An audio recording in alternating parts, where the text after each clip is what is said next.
Olá, pessoal! Então, hoje a gente conversa um pouquinho sobre o livro de março do nosso projeto de leitura 12 livros para 2022. E para quem não sabe do que eu tô falando, eu vou deixar aqui em cima nos cards e lá embaixo na descrição o link para o vídeo de apresentação desse projeto, onde eu me proponho a ler um livro por mês e comentar aqui com vocês, tá? E nesse link, né, desse vídeo, tem também a lista completa dos meses e dos livros que eu escolhi para cada mês. Então vai lá dar uma conferida. E, gente, hoje a gente vai conversar, né, como eu falei, a gente vai conversar sobre o livro de março, que é o maravilhoso A Montanha Mágica, do Thomas Mann. E do Thomas Mann, eu só havia lido Os Buddenbrook, que inclusive fez parte também do projeto, mas do ano passado. Foi o livro de julho, se não me engano. E, gente, eu amei aquele livro, assim, fiquei apaixonada. E, na verdade, minha história com o Thomas Mann é um pouquinho engraçada, porque eu peguei a Montanha Mágica na biblioteca, na época que eu ainda fazia faculdade, li o primeiro capítulo, amei, mas aí eu pensei, nossa, não é hora de ler esse livro. E larguei de mão, devolvi pra biblioteca. Aí eu acho que um ano depois eu comprei os Buddenbrook e a Montanha Mágica, os dois numa promoção, lá na Amazon. E aí coloquei os Buddenbrook primeiro, né? Lá no projeto e decidi colocar a Montanha Mágica mais pra frente. E estou feliz que o fiz, porque realmente eu sinto que eu deveria, né, que foi um bom começo. Os Buddenbrook, não logo de vez, logo, né, de primeira assim, a Montanha Mágica. Inclusive, gente, os Buddenbrook foi importantíssimo para o autor conseguir o Prêmio Nobel de Literatura. Ele já havia escrito outras obras anteriormente, mas a obra principal, né, que o fez receber esse Prêmio Nobel foi, de fato, os Buddenbrook. Então, vou deixar o link aqui em cima também, lá embaixo, onde eu falo um pouquinho sobre esse livro tão maravilhoso. Bom, gente, o Thomas Mann, ele nasceu no Império Alemão em 1875 e faleceu em 1955. O pai dele era alemão, né? E a mãe era brasileira. Então a gente tem, né? O Thomas Mann tem esse quê meio que de meio brasileiro, apesar da mãe dele não ser totalmente brasileira, tão brasileira assim, porque ela nasceu de fato no Brasil, mas o pai dela era alemão. Então, depois que a mãe dela morreu, que era brasileira, morreu, acho que ela tinha uns 5 aninhos de idade, o pai, né, pegou a Júlia, o nome dela era Júlia, e levou de volta para a cidade lá na Alemanha, a cidade da onde ele era oriundo, né, da onde ele veio. Então, ela só nasceu no Brasil e viveu no Brasil até os 5 anos de idade, mas ela era brasileira, então o Thomas Mann tem essa meio que pegada com o Brasil. E, gente, aqui no Pós-Fácil, inclusive eu vou deixar o link, caso vocês queiram adquirir, tá? É o link da Amazon, é muito boa essa edição, mais pra frente eu vou conversar um pouquinho mais sobre ela, mas realmente é muito boa. E aqui no Pós-Fácil, ó, na página 833, tem, eu achei uma coisinha curiosa aqui, ó, sobre a mãe dele, olha só. Em 2001, comemoraram-se com uma exposição no Museu da República, no Rio de Janeiro, os 150 anos do nascimento da menina brasileira que viria a ser a matriarca de uma dinastia de escritores intelectuais de língua alemã, porque ela, assim, realmente não foi só o Thomas Mann, né, que virou um escritor, outros também viraram. Então, gente, esse livro aqui ele foi, como eu já tinha falado, publicado em 1924, mas o Thomas Mann começou a escrevê-lo em 1912, no mesmo ano que a mulher dele foi para um sanatório na Suíça, em Davos, cuidar da tuberculose dela. Então, olha só, você já tem uma ideia aí sobre o que é esse livro, né? E ele só parou, parece que ele parou de escrever por um tempo, e aí ele voltou, depois da Primeira Guerra Mundial, ele voltou a escrever, e aí só finalizou em 1924 e publicou em 1924. Então, olha só, de 1912 a 1924, muito tempo escrevendo esse livro, né? Mas também quase 1000 páginas de livro. Nessa minha edição aqui, acho que foram 800 e poucas. Junto com o pós-fácil dá 850, se não me engano. Mas assim, calhamaço, gente. Livrão. E aqui no Brasil, gente, ele só foi publicado em 1958, com a tradução do Herbert Caro. E aqui também no pós-fácil, logo no comecinho do pós-fácil, na página 829, olha que interessante. Fala um pouquinho sobre esse tradutor, né? E ele era um alemão que veio morar no Brasil, se não me engano, ele morreu no Brasil, mas ele que foi, assim, o responsável pela tradução das obras do Thomas Mann. Aí, olha só. Caro, é o sobrenome dele. Caro chegou ao Brasil em 1935 e foi um dos primeiros difusores da obra de Thomas Mann em nosso país, assim como de outros grandes escritores de língua alemã. Então, a tradução continua sendo dele, mesmo naquela outra edição, na edição antiga, essa edição, mesmo depois de terem feito essa nova, continua sendo com a tradução dele. Então vamos logo falar dessa maravilha que é a Montanha Mágica, gente. Que livro, hein? Nossa, realmente um baita livro, em todos os sentidos, livraço mesmo. E aqui, gente, a gente acompanha a história do Hans Castorp, porque assim, eu amo o Hans Castorp, ele realmente é um baita de um personagem, o que já é muito bom, né, pro livro que a gente vai acompanhar essa pessoa o livro inteiro, e é um super personagem. E ele, gente, é um jovem que é órfão, né? Ele começa aqui falando um pouquinho não da infância muito dele, mas como os pais dele morreram, deixaram uma herança para ele foi morar com o avô, então a infância dele é mais ligada ao avô mesmo, as lembranças que eu quis dizer, são mais ligadas ao avô. E aí, quando o avô morre, também deixa uma herança para ele. Enfim, gente, ele realmente não tem assim mais nenhuma. Tem uns familiares, mas é órfão, como eu disse. E aí, gente, ele é engenheiro naval. Na verdade, ele acabou de terminar os estudos, se não me engano, ele tá prestes a trabalhar. Mas antes de tudo isso, ele decide visitar o primo dele, que se chama Joaquim, no sanatório em que ele está. Joaquim está no sanatório para tuberculosos, nos Alpes suíços, né? Em Davos, lá na Suíça. E o Hans Castorp decide visitá-lo. Mas olha, ele não tá doente, é um sanatório realmente para pessoas que estão com tuberculose. Ele não está doente, não é proibido nem nada do tipo as pessoas irem visitar, irem para esse sanatório. Então por isso que ele vai, quer visitar o primo, né? Só que aí a gente sabe que a saúde dele já não é muito legal, que ele tá um pouquinho anêmico, que a família já tava, né, falando que ele tava um pouquinho anêmico, então ele falou assim: ah, vou visitar o Joaquim. E aí aproveito, dou uma descansadinha, né, antes de eu começar os meus trabalhos, começar, né, toda aquela questão de engenharia naval, né, enfim, inclusive quando ele tá indo para o sanatório, ele tá com um livro de engenharia naval. Então ele decide ir mesmo e ficar 3 semanas. Essa é a ideia de Hans Castorp. Como eu disse, ele não estava doente, só cansado mesmo. E assim, gente, esse sanatório, ele é tipo um resort, né? Então, casou bem, ele tá cansado, um pouquinho anêmico, porque também o tanto de comida que tem nesse sanatório, gente, não tá no gibi. Parece um resort, me parece um cruzeiro. É uma coisa de doida, comida o tempo inteiro. E, enfim, ele foi pro lugar certinho pra descansar e se curar um pouco, assim, da anemia dele. Bom, gente, enfim, como eu falei, ele foi de trem, né? O Joaquim foi buscá-lo na estação. E aí ele acaba indo para o sanatório, subindo, né, a montanha, né, os Alpes, para poder ir pro sanatório. Só que, olha só, como eu falei, é realmente um resort, né? Tipo assim, resort para alta sociedade. Mas mesmo sendo esse super lugar, ainda assim é um pouco esquisito. O ambiente é estranho, ele já começa a sentir coisas estranhas ali, que às vezes ele comenta aqui a colar com o Joaquim fica, que? Não sei do que você tá falando, não, aqui é assim mesmo. Tudo o Joaquim fala pra ele, não, aqui é assim mesmo.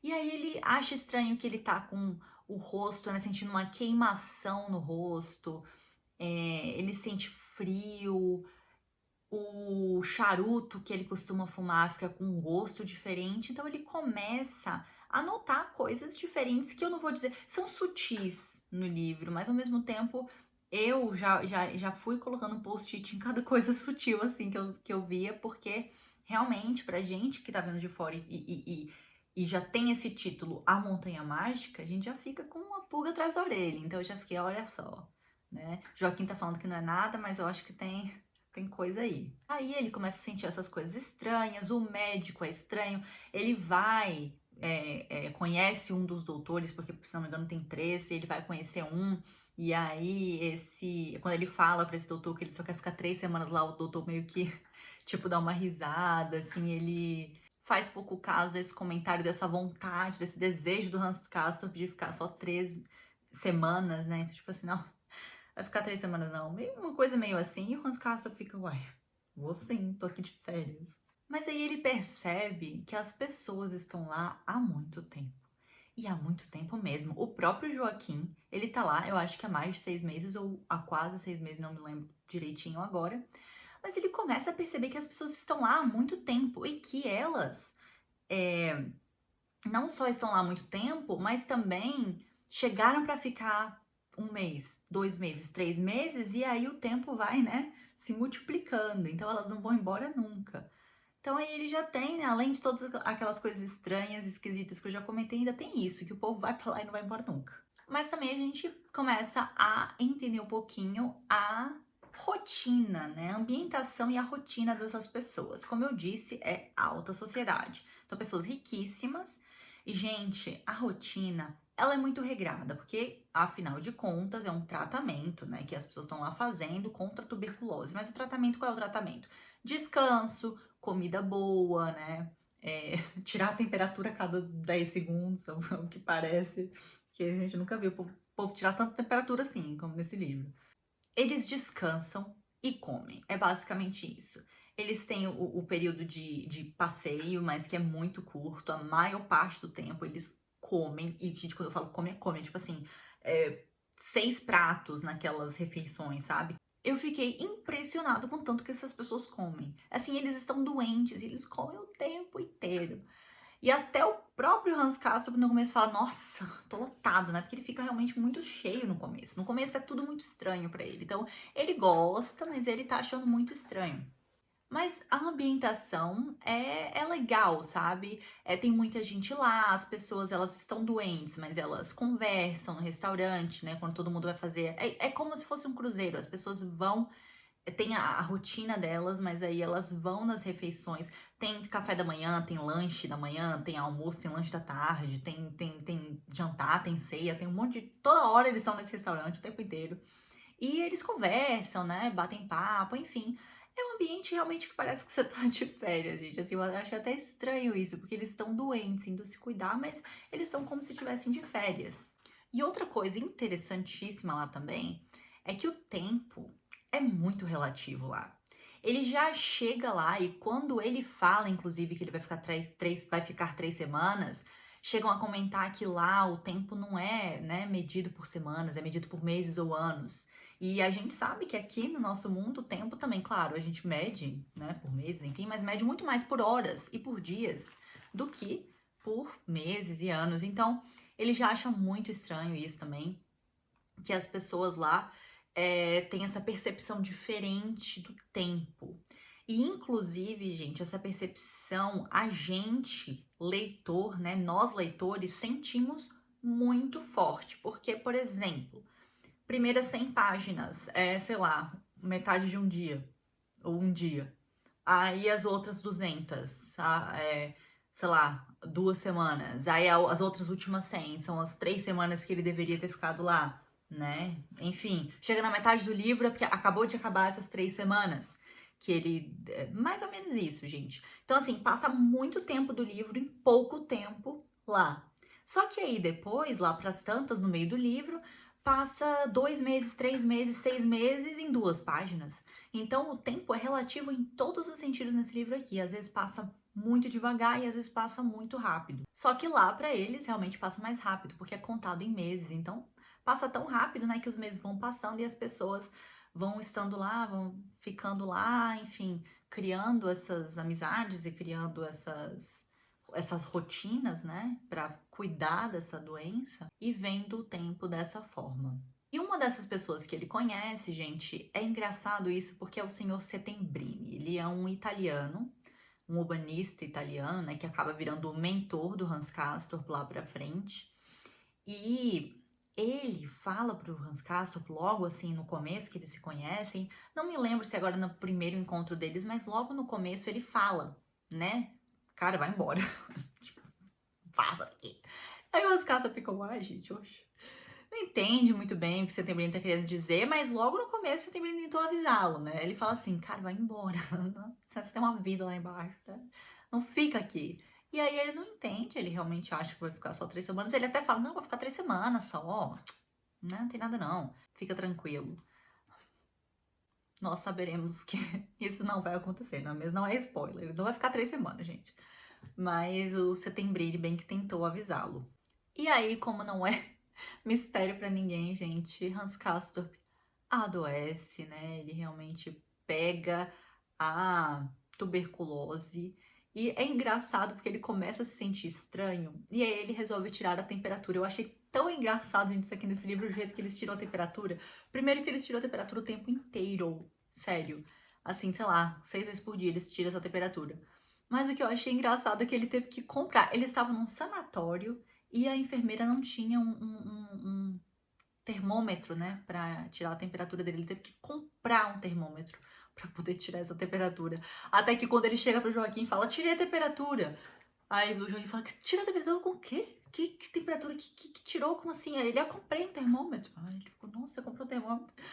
Mas enfim, aí vê, né, ele vai, acaba indo pro médico, o médico fala, realmente, você está, né, com a tuberculose, você vai ficar aqui com a gente. Mas, gente, ele, no começo, ele fica chocado que ele também adoeceu. Mas depois ele acaba gostando, ele se acostuma com a vida dos de lá de cima, acaba se afeiçoando, né? É porque eles se chamam dos daqui de cima e chamam o povo lá de baixo dos lá de baixo. Então ele acaba se afeiçoando e aí ele vira um lá de cima também, né? Tudo que ele achava estranho, agora ele não acha muito mais estranho. Quer dizer, tem algumas coisinhas que ele ainda acha estranho, mas ele acaba se afeiçoando e acaba se sentindo parte lá daquele grupo de pessoas. Enfim, gente, ele acaba se dando super bem, ele acaba usando o tempo livre que ele tem para estudar. Ele fica, nossa, ele fica louco por biologia, começa a estudar muito biologia. Realmente ele acaba gostando muito. E ele decide ficar lá, gente, porque lembre que eu falei que ele recebeu a herança? Pois é, para ele, inclusive financeiramente, é mais vantajoso porque ele acaba gastando bem menos do que ele gastaria se estivesse lá embaixo. Então, assim, ele tá comendo, ele fala isso toda hora, tô comendo super bem, como 10 milhões de vezes por dia, né? Tô aqui com vocês conversando, fumando meu charuto, né? Dando uma passeada aqui aos Alpes suíços, tô aqui descansando, tô de boa, tô lendo, tô estudando, né? Tô me aplicando aqui nessas leituras, nesses estudos. Então, gente, tá tudo bem, tá maravilhoso. Realmente ele começou a gostar muito e ele não se afeiçoou só assim, né, ao ambiente, gente. Ele se afeiçoou também a algumas pessoas. Ele acaba se apaixonando pela Cláudia. É uma russa, né? Tem uma mesa lá dos russos. Na verdade, tem 2 mesas de 2 grupos de russos diferentes. Mas ele acaba se apaixonando por essa Cláudia. E ela, gente, muito engraçada a forma que ele se apaixona. Se ele se apaixona, não, desculpa, que ele se apaixona por ela. Porque quando ela entra no restaurante. Ai, o Roscasper é muito específico, ele é muito peculiar. Mas ele se irrita com ela batendo a porta na hora de entrar no restaurante. Primeiro que ela tá sempre atrasada e ele fica chocado, assim, mas como? Quem pode estar atrasado, né, pro restaurante, pra a refeição, a hora da refeição. Aí ela bate a porta e ele fica falando assim, nossa, não tem nada que eu odeie mais no mundo do que bater a porta forte. Muito engraçado. E ele se incomoda profundamente com ela, se incomoda com a unha dela, que parece que ela fica roendo a unha, enfim, se incomoda com a moça, mas lá para as tantas a gente descobre que ele não está incomodado, ele está perdidamente apaixonado por ela. Então, nem conversou com ela e se apaixona. Mas a gente só vai saber de fato, assim, na verdade, só vai sair da boca dele que ele se apaixona, que ele tá apaixonado por ela, no diálogo, nos diálogos mais famosos aqui do livro, até porque é um diálogo todo em francês. Esse diálogo ele começa na página 385 aqui da minha edição e vai, mais ou menos, né? E vai até a página 398. Então, assim, é um bom diálogo aí. E ele é todo escrito em francês. É nesse diálogo que ele acaba admitindo, né, que está perdidamente apaixonado por ela mesma. E, gente, o interessante é que, como eu falei, o diálogo ele é em francês, eles decidem conversar em francês. Eu acredito que porque para os russos a língua francesa era mais fácil, era uma língua que era muito estudada lá na Rússia. Então ela sabia falar francês e ele também sabia, né? Para ele era mais difícil do que alemão, claro, mas aí ele acaba falando em francês enfim, o diálogo quase inteiro. E essa edição da Companhia das Letras, ela vem com a tradução. Eu sei que aquela edição antiga, vou deixar a foto aqui, ela não vinha com a tradução e o pessoal tinha que ir na internet ou ler e traduzir sozinho, ou ir na internet e buscar de alguma forma a tradução. Agora, gente, é muito bom, tá? Essa edição é muito boa, só que eu achei que na nota de rodapé que vem a tradução, eu achei as letras um pouquinho pequenas. Mas calma, eu não acho que é culpa da edição nem do livro, eu acho que é mais culpa minha mesmo. Eu acho que eu preciso trocar a lente do meu óculos, tem um tempo já que eu não vou no oftalmologista. Eu acho que o meu grau aumentou, e eu acho que por isso que eu tive dificuldade de ler a tradução. Então eu decidi, eu tava com muita dor de cabeça, eu li acho que 2 páginas eu li com a tradução em português, mas aí resolvi largar de mão e ler em francês mesmo. Eu fiz francês há 10 anos atrás, fiz francês, gente. Mas eu consigo ler, hoje em dia eu consigo ler não muito bem, eu tenho que recorrer muito ao tradutor e ao dicionário, mas eu lembro de quando eu estudei na escola, então eu consegui ler o diálogo em francês mesmo. Mas deixa eu mostrar aqui pra vocês, olha só, a tradução, só pra vocês verem a letra. Aqui, né, diálogo e a tradução. Eu não sei se vai ficar tão desconfortável pra quem tem um bom óculos ou pra quem não tem problema de vista, mas pra mim ficou, mas eu acho que é por causa disso mesmo. Mas pelo menos vem com a tradução, né, gente? É até bom pra quando você tá lendo em francês, tem uma palavrinha lá, uma coisinha, você olha rapidinho aqui, já tira a sua dúvida. Então, achei muito bom, né? Revolucionário essa edição vir com essa tradução, porque até alguém falou comigo lá no Instagram, né, comentou, eu tenho, esse livro é maravilhoso, mas o diálogo eu tive que ler em francês, só consegui ler anos depois, quando me passaram a tradução. Então, ó, mão na roda, gente, essas notas de rodapé aqui, não vamos reclamar da fonte não, vamos só agradecer que a tradução tá aqui, né. Mas é isso, voltando pra história então, gente, o Hans Castorp se apaixona por essa Cláudia, eles têm esse super diálogo aí, que é bem emocionante em dados momentos. Mas o que acontece? Ela acaba indo embora e ele fica desolado. E aí, pouco depois dela ir embora, quem decide ir embora? Joaquim. Mas por quê, gente? O Joaquim, ele tá doente, mas ele já tá muito agoniado. Porque toda hora ele vai pro médico e o médico fala, mais 6 meses, mais 6 meses. Pra vocês terem noção, o Hans Castorp já tem um tempão. Que o Hans Castorp tá aqui, o Joaquim tava lá 6 meses antes. Então o Joaquim não aguenta mais ficar lá. E o Hans Castorp, ele tá tipo, por quê, né? Aqui é tão legal, pode fazer tudo e ler. Mas o Joaquim, ele é militar. Então, ele tem uma vida lá embaixo que pra ele é muito importante, ele quer ir lá, ele quer voltar, ir pra vida normal dele e servir o exército. Então, ele acaba decidindo, não é liberado pelo médico, mas ele fala, eu vou mesmo assim, e acaba deixando o Hans Castorp sozinho. Tem até um momento aqui, gente, na página 478, que eu fiquei com pena do Hans Castorp, tadinho, gente. Ó, o que ele fala? Ele falando do Joaquim.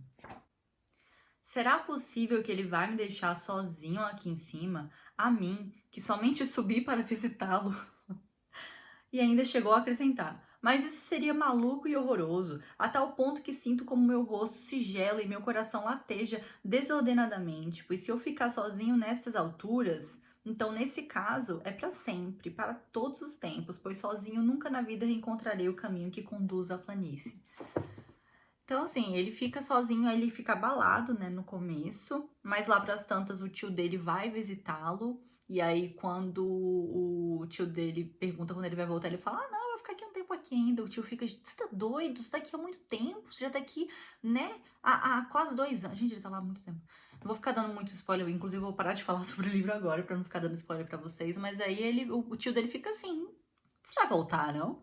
E ele, como eu falei, né, ele não tá pensando em voltar não, gente. Eu só quero ler um pedacinho aqui, bem curto também, onde ele fala, né, um pouquinho sobre essa vontade de ficar. Aqui, página 483, ele fala assim, ó. Ele fala não, desculpa, o narrador fala. O narrador é terceira pessoa, tá, gente? Não é primeira pessoa, é terceira pessoa. Então, olha só. Ele estava acostumado e aceitava com gratidão o estilo de vida daqui, que havia muito se tornara para ele o único imaginável. e que lhe permitia ficar deitado ao abrigo de tudo e entregar-se a seus pensamentos. Então ele ficava protegido, abrigado de tudo, aos seus pensamentos, aos seus estudos. Então pra ele tava tudo bem. Por isso que o tio dele ficou chocado, assim, por que você não volta, né? E ele fala, não, eu tô ainda me recuperando da doença, não posso voltar. É engraçado que em dado momento, quando o médico fala pro Joaquim, Joaquim, você não tá na hora, você não pode ir, não. Você não te dou alta. Aí o Hans Castorp fala, e eu? Aí o médico, você pode ir, você tá de alta. Aí o Hans Castorp, como assim? Eu tô de alta não, ainda tô doente. Mas realmente ele fica um pouquinho mais por causa da doença dele. E, gente, eu não vou falar mais nada. Vocês têm que ler. Muita coisa acontece aqui. Uma das coisas mais importantes envolvendo esse livro é a questão da guerra, né? A questão que a guerra, 1924, vocês já sabem, né? Que foi publicado em 1924, então a gente vai ter essa questão da guerra aqui. Mas, cara, que livro incrível, livro maravilhoso. A escrita do Thomas Mann, eu já falei lá nos Buddenbrook, que é uma coisa extraordinária. A escrita é belíssima, mas tem uns poréns. O livro, ele é longo em todos os sentidos, gente. Ele é longo em todos os sentidos. Então, assim, se prepara. São quase 1000 páginas e ele cansa em dados momentos. Não achei o livro chato em nenhum momento. Na verdade, não. Tem alguns momentos que eu achei um pouquinho chato. Que, principalmente com aquele personagem Setembrini, gente. Oh, meu Deus. Gente, o Setembrini, ele é um personagem, assim, ele é super interessante, ele é meio que um filósofo humanista, então tem páginas e páginas de diálogo entre ele e o Hans Castorp sobre assuntos, filosofia, política, enfim, muita coisa. Só que, eu acho ele um pouco chato, gente. Não sei se foi a primeira vez que eu li, mas eu não gostei muito do Setembrini, eu achei ele um porre, na verdade. E lá pras tantas tem um momento que o Hans Castorp e o Joaquim, quando o Joaquim ainda tá lá, que eles vão visitar um outro cara, que é amigo do Setembrini, mais ou menos, mas assim, um outro, né, literato? Bom, enfim, um outro intelectual. Eles vão pra casa desse cara que se chama Nafta, desse senhor, vão lá conversar com ele. E eu pensei, ai, que bom que o Setembrini não vai estar lá, porque pelo menos eu vou poder ouvir o que esse tal de Nafta tem a dizer. Mas, gente, engano meu, porque o Setembrini estava lá de cima da janela, vendo os primos chegando. Quando os primos chegaram, e eu achei que eles fossem ter uma conversa com o Nafta, o tal do Nafta lá. Aí desce o Setembrini e começa a falar, desenfreado. Então, eu achei ele um pouco chato. Se vocês gostam dele, eu acho que eu tenho que reler o livro. Inclusive, o próprio Thomas Mann, no final do pós-fácil, né, tem uma partezinha lá que ele fala que ele aconselha as pessoas que vão ler a Montanha Mágica para ler 2 vezes. Então, eu acredito que a minha segunda leitura da Montanha Mágica seja para eu dar um pouco mais de valor aos diálogos entre Setembrini, né, Nafta, Hans Castorp, enfim, outros demais personagens, mas eu achei meio chato, gente. Bom, e é isso. Espero que vocês tenham gostado do vídeo. Eu não sei se eu falei demais, mas é porque eu gostei muito do livro e espero que vocês leiam. Realmente é longo. Pode ser sim, vocês podem ficar um pouco cansados em alguns momentos, mas assim, no final das contas, a leitura ela não é difícil, ela não ela requer uma atenção maior, mas ela não é uma leitura super difícil e é uma leitura gostosa, porque o Thomas Mann escreve muito bem. Então, é isso, gente. Eu espero que vocês tenham gostado, que vocês acompanhem o nosso projeto de leitura e conheçam esse autor maravilhoso que é o Thomas Mann. Obrigado por assistir e até o próximo vídeo.